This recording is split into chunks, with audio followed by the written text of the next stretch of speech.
HDR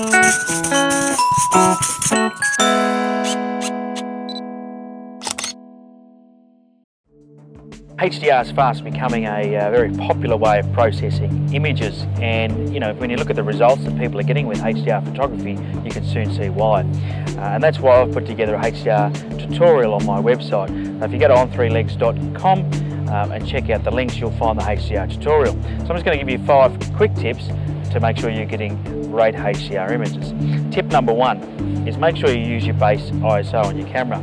If you use an ISO that's too high, you're going to find that you're going to get too much noise in your images. So use your base ISO. Tip number 2, use auto bracketing. If your camera's got auto bracketing, make your life a lot easier. Use the auto bracketing feature, set it at 1 exposure value apart, and try and get your -2 through to +2 using your auto bracketing. Tip number 3, use a tripod, something nice and sturdy. This is a really right stuff TVC 33. It's a fantastic tripod. The reality is it's a nice and sturdy tripod, which means that as I take my images, it's going to keep things nice and sharp. Tip number 4, shoot between f8 and f11 or 13 with your lens.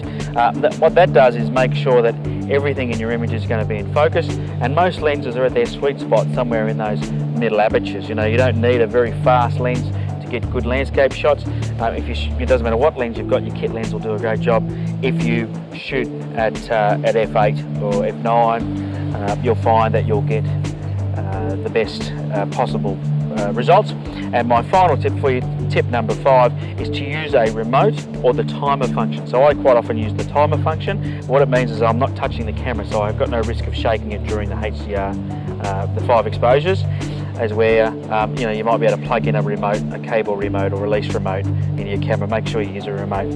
So there you go, there's my 5 tips for creating HDR images. Make sure you go and check out my site, on3legs.com. I've got lots of different tutorials, reviews there. I've also got lots of HDR stuff. I've got a very in-depth written HDR tutorial. I hope you've enjoyed these 5 tips. Go and check out my website. My name is Fewtrell, on3legs.com.